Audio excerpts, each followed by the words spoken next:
Has the President or anyone at the White House ever asked or suggested that you open an investigation of anyone? Yes or no, please, sir? The President or anybody else? Seems you would remember something like that and be able to tell us.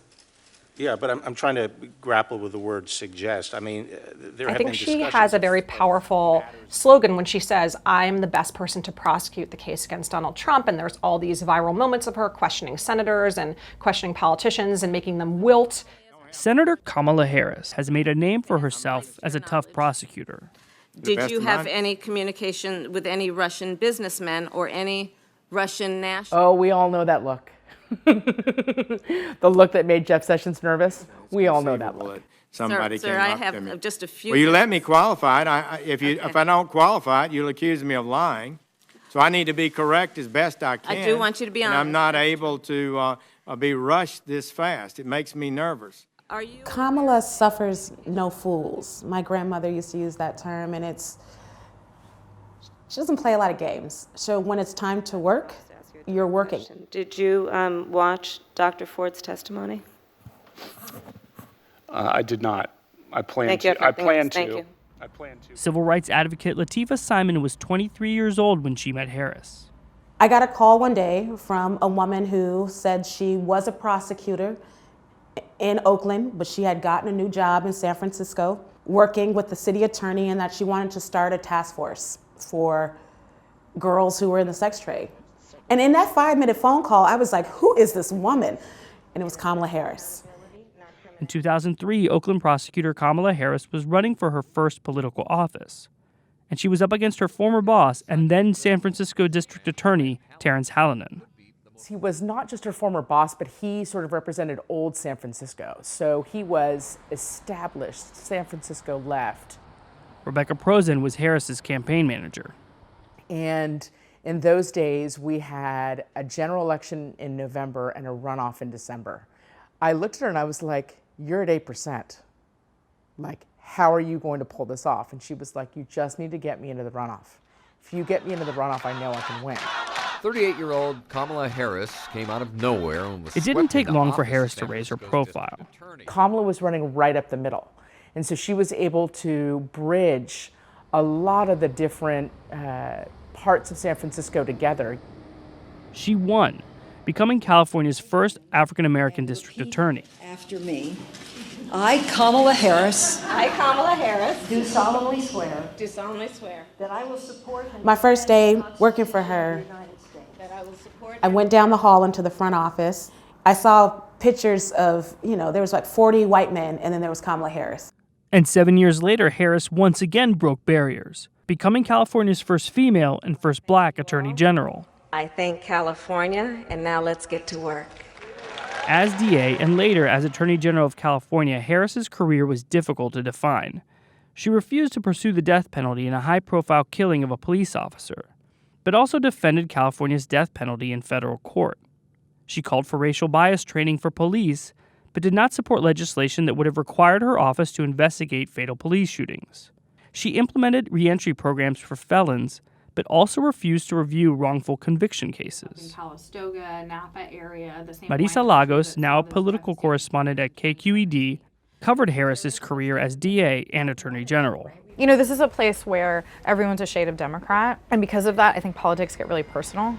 The 2004 murder of San Francisco police officer Isaac Espinoza put the new DA at odds with her fellow Democrats, when Harris refused to seek the death penalty against the officer's killer. Moving forward after that, she was a lot more aware of the potential for any political decision or position she took to be used against her. And so I think that was really a learning moment for her that has, I would argue, kind of informed a lot of what she's done since then politically. When they don't receive the benefit of a good public education. To her supporters, Harris was a force for change.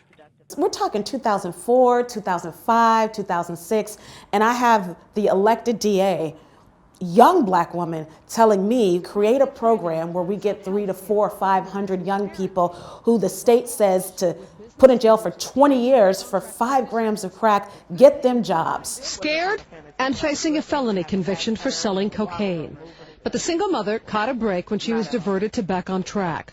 It's about, yeah, you did commit a crime, accept it, own up to it, and then let's talk about what we can do to change the circumstances going forward. Especially in those early days, I think she made way for a lot of progressive prosecutors. I did it in San Francisco. As Attorney General, I can do it across California. She's not a progressive prosecutor. Laura Bazelon is a law professor at the University of San Francisco. There is such a thing as a progressive prosecutor, and you believe that you're not just a tool to cement further this wall of mass incarceration, and instead you're going to be making decisions that are about dismantling the system of mass incarceration. So, for example, you're not going to prosecute low-level drug offenses or prostitution in some cases. You are not going to seek cash money bail. So there's kind of a laundry list that progressive prosecutors check off in their campaign platforms. She neither made those promises nor fulfilled them. I am proud, that being said, of the fact that we have the highest conviction rates that we have had in San Francisco in over 15 years. I'm proud of the fact that we have sent twice as many serious and violent felons to state prison. Where I think my biggest concern is, it's in the area that's been described as wrongful conviction cases or actual innocence cases. And then when she was AG, she didn't use the power of the AG to basically tell the county prosecutors, you know, you screwed up here and I'm not going to back you. It's a complicated past, and all of that makes her messaging all the more important as she tries to sort of harness what I think is a genuine interest on a lot of, members of the Democratic Party in what she has to offer. I am so proud to represent this beautiful, diverse state. When Harris won California's Senate seat in 2017, she used her prosecutor skills to ask tough, pointed questions in Washington. Have you had any conversation about Robert Mueller or his investigation with anyone at that firm? Yes or no? Well, is there a person you're talking about? I'm asking you a very direct question, yes or no? Moments like these got the most attention while she was running for the Democratic nomination. Among the most memorable was this one on the debate stage as she took on Joe Biden. You also worked with them to oppose busing. And, there was a little girl in California who was part of the second class to integrate her public schools. And she was bused to school every day. And that little girl was me. Harris never broke into the top tier of candidates, dropping out weeks before the first primary.